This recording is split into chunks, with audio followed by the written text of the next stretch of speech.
యాదాద్రి భువనగిరి జిల్లా ఒలిగొండ మండల పరిధిలోని గోపరాజుపల్లి గ్రామంలో గ్రామశాఖ కార్యదర్శి సలిగంజి కృష్ణకుమార్ ఆధ్వర్యంలో భారత కమ్యూనిస్టు పార్టీ సిపిఐ శత జయంతి ఉత్సవాలను ఘనంగా నిర్వహించారు.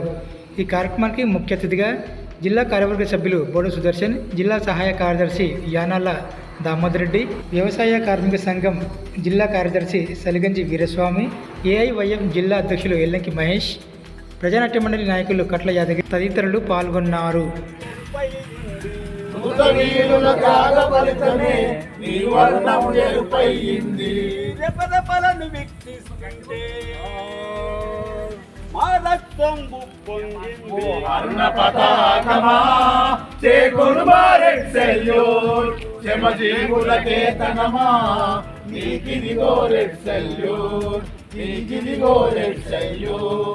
నీలో ఉన్నది శక్తి, శ్రమజీవుల నవీన శక్తి. నీలో ఉన్నది శక్తి, శ్రమజీవుల నవీన శక్తి. కలిసున్నది నీలో కొడవలి, సంఘటితం రైతు జనావళి. అన్న పతాకమా చేకొను వారెడ్ సెల్యూట్, శ్రమజీవుల కేతనమా. సందర్భంగా భారతదేశ వ్యాప్తంగా కూడా ఈ కార్యక్రమాలు అన్ని గ్రామ శాఖల్లో నిర్వహించుకోవడం జరుగుతూ ఉంది. 1917లో సోవియట్ రష్యాలో అక్టోబర్ విప్లవం వచ్చిన తర్వాత ఈ దేశంలో భారతదేశంలో కూడా కమ్యూనిస్ట్ పార్టీ అవసరం, సోషలిజం ఏర్పాటు చేసుకోవడానికి ఈ భారతదేశంలో కమ్యూనిస్ట్ పార్టీని ఏర్పాటు చేసుకోవాలని చెప్పి మేధావులు, యువకులు, అనేక మంది శాస్త్రవేత్తలు భారతదేశంలో కమ్యూనిస్టు పార్టీ ఏర్పాటుకు పునాదులు వేశారు. ఇప్పటిదాకా శాఖ సెక్రటరీ చెప్పినట్టు ఉత్తరప్రదేశ్లో కాన్పూర్లో వీళ్ళంతా రహస్యంగా పార్టీని ఆనాడు ఏర్పాటు చేసుకోవడం జరిగింది. ఆనాటి తర్వాత బ్రిటిష్ సామ్రాజ్యవాదులు కమ్యూనిస్టులు ఈ దేశంలో ఎదిగితే ప్రమాదం జరుగుతుందని చెప్పేసి కమ్యూనిస్టు పార్టీ మీద నిషేధం పెట్టడం జరిగింది. అయినప్పటికీ కూడా 100 సంవత్సరాల మన 99 సంవత్సరాలు నుండి 100 సంవత్సరాలు అడుగుపెట్టినటువంటి కాలంలో మరి మన ముఖ్య నాయకులు, పెద్ద నాయకులు చెప్పినట్టుగానే అనేక కార్యక్రమాలు, అనేక పోరాటాలు చేసినటువంటి చరిత్ర భారత కమ్యూనిస్ట్ పార్టీ ఉత్తరప్రదేశ్ ఏర్పాటు చేసుకోవడానికి దాని నాయకత్వం ఇచ్చినటువంటి వాళ్ళు అనేక మంది కమ్యూనిస్టులు అగ్ర నాయకులుగా ఉన్నటువంటి నాయకత్వాన ఈ కమ్యూనిస్ట్ పార్టీ దేశానికి అవసరం ఉన్న భావనతోనే కమ్యూనిస్ట్ పార్టీ ఏర్పాటు చేసుకోవడం జరిగింది. ఆ నాడు నుండి నేటి వరకు కమ్యూనిస్ట్ పార్టీ పోరాటాలు చేసినటువంటి పోరాట ఘట్టాలు, అనేక పోరాటాలు చేసినటువంటి చూసాం. మన దగ్గర కూడా తెలంగాణ స్థాయిలో పోరాటం, వేరే కేరళలో కూడా వేరే పోరాటం, పశ్చిమ బెంగాల్లో వేరే పోరాటాలు, అనేక రకాలుగా పోరాటాలు చేసినటువంటి సందర్భంలో చిత్తూరు రాష్ట్రాలు మనం గమనిస్తా ఉన్నాం. అదేవిధంగా మన రాష్ట్రంలో కూడా, మన దేశంలో కూడా అనేక పోరాటాలు ఒక పోరాటమే కాదు, అనేక పోరాటాలు చేసినటువంటి చరిత్ర కూడా ఉంది. కొంతమంది వాళ్ళు ఏమంటున్నారంటే కమ్యూనిస్టుల పని కమ్యూనిస్టులు లేరు, కమ్యూనిస్టుల పనికి లేరు, అనేటువంటి సందర్భంలో మాట్లాడుతున్నారు, నయా ఉదారవాదులు మాట్లాడుకుంటున్నారు. కానీ ఇలా కమ్యూనిస్ట్ పని నిన్న ఒక మాట చెప్తారు. మన అత్యయ రచయితల సంఘం డాక్టర్ శ్రీ నారాయణ రెడ్డి ఒక మాట అన్నారు. కమ్యూనిజం దేశంలో పెట్టుబడులు, భూస్వాములు, నయా ఉదారవాదులు, మతోన్మాదులు ఉన్నంత వరకు ఎర్ర జెండా ఎవరితోనే ఉంటుంది, ఎర్ర జెండా నీడ కింద మనం పనిచేయాల్సిన అవసరం ఉంటుంది.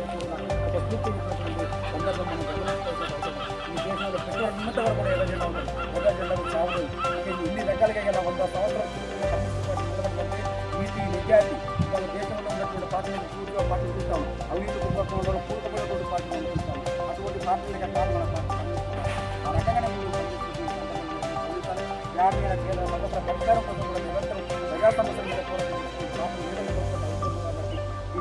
ఈ సందర్భంగా మా ఈ నాయకత్వాన్ని గ్రామీణ ప్రాంతాల గ్రామ నాయకులు, తర్వాత ఇతర మన ఇబ్బంది చేసినటువంటి మన ప్రజానాట్య మండలి జిల్లా ఉపాధ్యక్షులు కట్ల యాదగిరి గారు, వీళ్ళందరూ కూడా మన జిల్లా కార్యవర్గ సభ్యులు సుదర్శన్ గారు, ఈ గ్రామ కార్యదర్శి అందరికీ కూడా ధన్యవాదాలు తెలియజేస్తూ సెలవు తీసుకుంటున్నాం. సందర్భంగా ఈ కార్యక్రమాన్ని ముఖ్య అతిథిగా మన సిపిఐ జిల్లా జిల్లా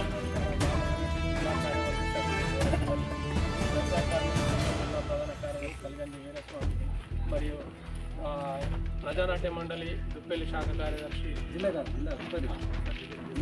దుప్పెల్లి శాఖ కార్యదర్శి కట్ల యాదగిరి గారు, సిపిఐ సీనియర్ నాయకులు మరి జనార్దన్ రెడ్డి గారు, మరియు రామపద్మ గారు, మరి సభ అధ్యక్షులు మన శాఖ సెక్రటరీ కృష్ణకుమార్ గారికి మరియు అందరికీ పేరు తెలియజేస్తున్నాం.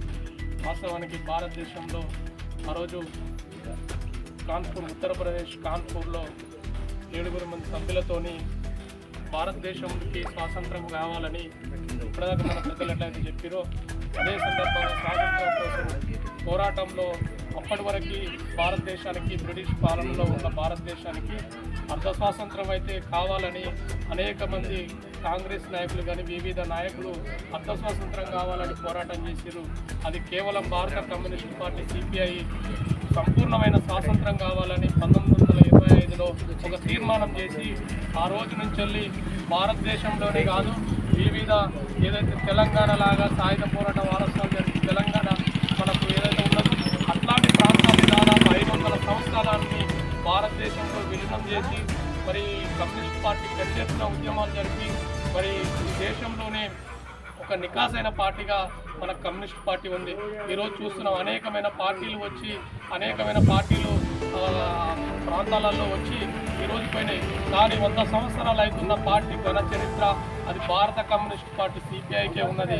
మరి ఇట్లాంటి గొప్ప పార్టీ ఈ రోజు వరకు కూడా భారతదేశంలో మనకు పార్లమెంట్లో కానీ అసెంబ్లీలో స్థానాలు ఉన్నప్పటికీ లేకపోయినప్పటికీ కూడా ఎక్కడ ఉన్నా ఇప్పుడు చూస్తున్నా మనకు ఏకైక ఒకే శాసనసభ్యులు మన అసెంబ్లీలో ఉన్నా కూడా ఎంత ప్రభుత్వానికి సలహా ఇచ్చుకుంటూ గత ప్రభుత్వాలు చేసిన తప్పులను ఏ విధంగా అయితే చెప్తుండో మరి అన్నిటినీ నెమరు వేసుకుంటూ గత ప్రభుత్వాలు చేసిన వైఫల్యాలను గుర్తు చేసుకున్నప్పుడు ఆ గత ప్రభుత్వాలు ఎట్లయితే తప్పులు చేసినావో ఇవాళ మేము కమ్యూనిస్టులు లేకపోవడం వల్లనే మేము ఇలా మరోసారి అధికారంలోకి రాలేకపోయామని ఈరోజు టీఆర్ఎస్ వాళ్ళు ముక్కునయ్యలేస్తున్న పరిస్థితి వచ్చింది. ఉత్సవాలను సిపిఐ జిందాబాద్.